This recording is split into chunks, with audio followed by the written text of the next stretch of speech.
Hi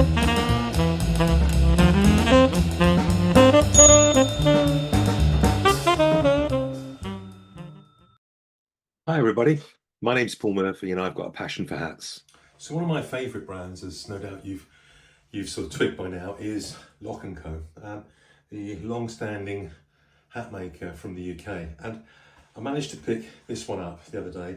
It's quite a light hat. I think it's got a soft sweatband in it. So I believe it's one of those that you can actually fold over and roll up. So you just sort of fold it over like that, roll it up, and pop it in your pocket.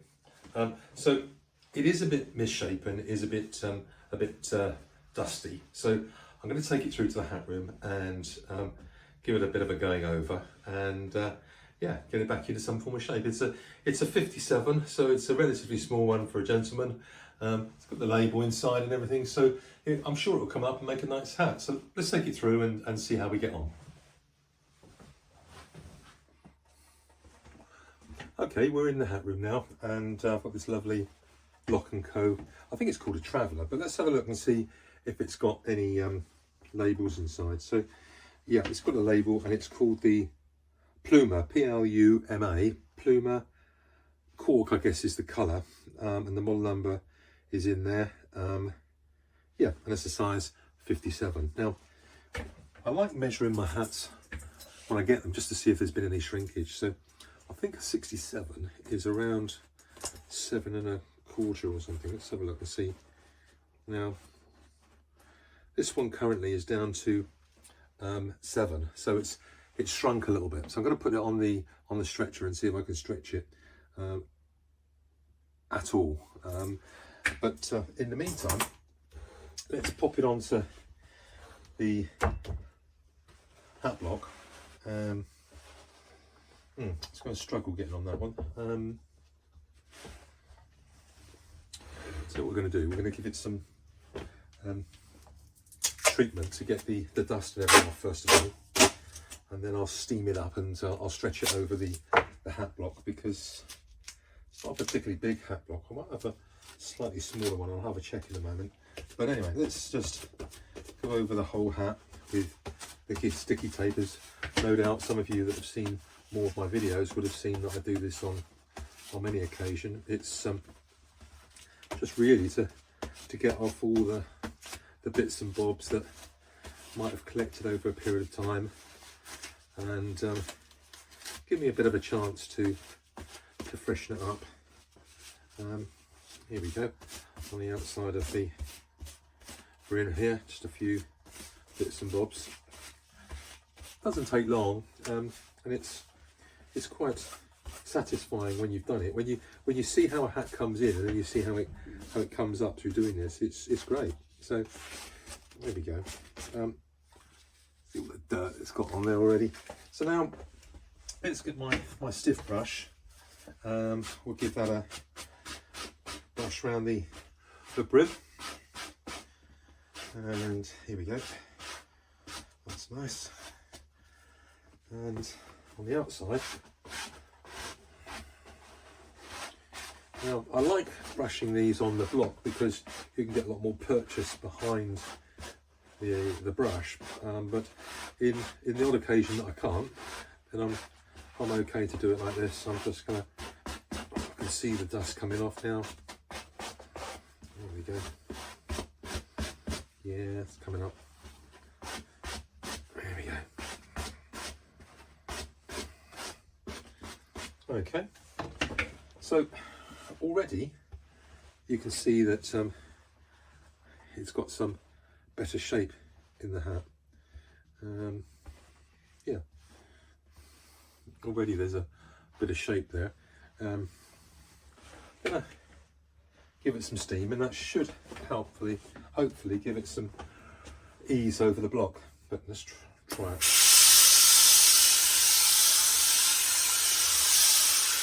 There we are.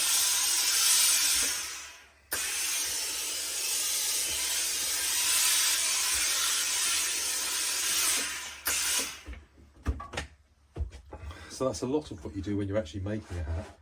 and it enables you to stretch it out over the block. There we are. That's stretched out nicely. That's a lot better. So can you see how tight that's now got on the block there? So now I can go back to brushing it with a lot more purchase behind it, which of course will clean it up a lot better. There we are. Whoop.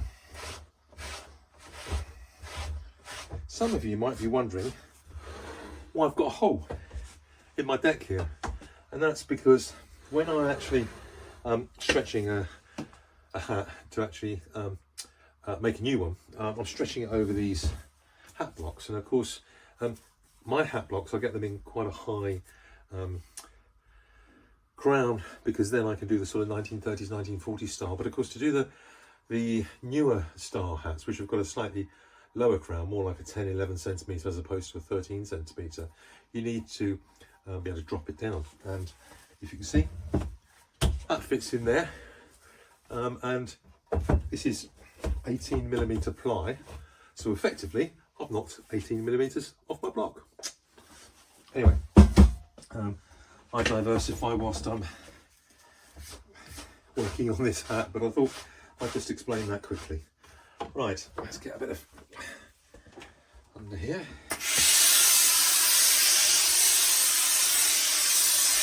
There we are.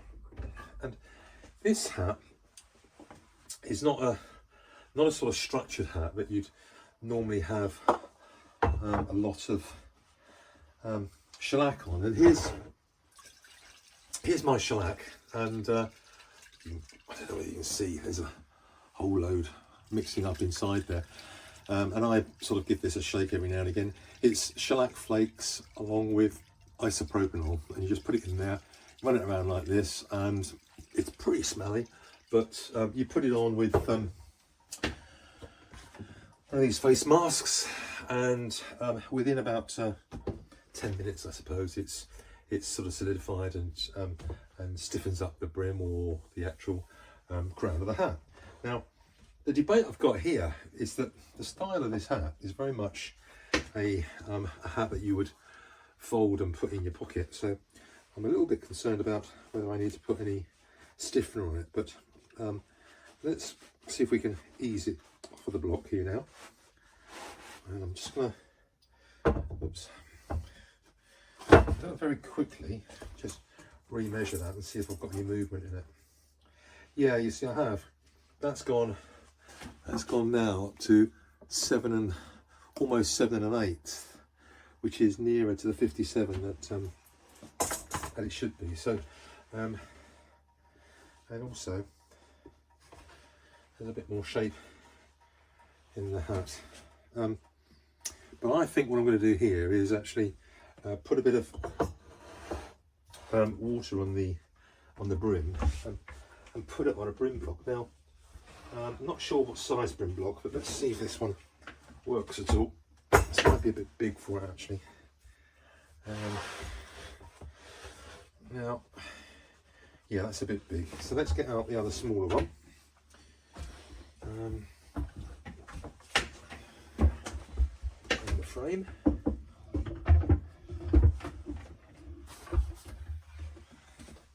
There's the frame. Now these frames fit in to the brim block with a couple of pins in there, if you can see. They're very easy to do. They come from Guy Morse. That they provide a very, very nice product, and that just drops in there. Yep, that's a perfect size. Now, what I'm going to do is just run the seam around it so that it will put a bit more regular shape into the brim, and then we can see whether that is actually going to be sufficient or whether I need to put any stiffener on it just to give it a little bit of a shape. But funny enough, putting a bit of extra steam through there, it's now come up with quite a nice shape, and then flopping it over. But don't know, I'm in two minds about this. I think I might just need to drop a little bit of stiffener on there just to give it a little shape, but it's maybe not. It's it's one of those that it's a lovely shape hat. It will go back into shape once it's been in your pocket. But you know what? If you had a hat like this, you're not really going to run it up and put it into your pocket. You might fold it down, I suppose, and put it in your briefcase if or your backpack or something. But to be fair, most of the time you'll be wearing this out in the countryside, and when you're not wearing it, it will be on the hat peg or something, and just drying out and staying, you know, staying good. So I think what we've got here is a very nice shape Lock&Co hat, size 57. I hope to find a new buyer for very soon. Thanks.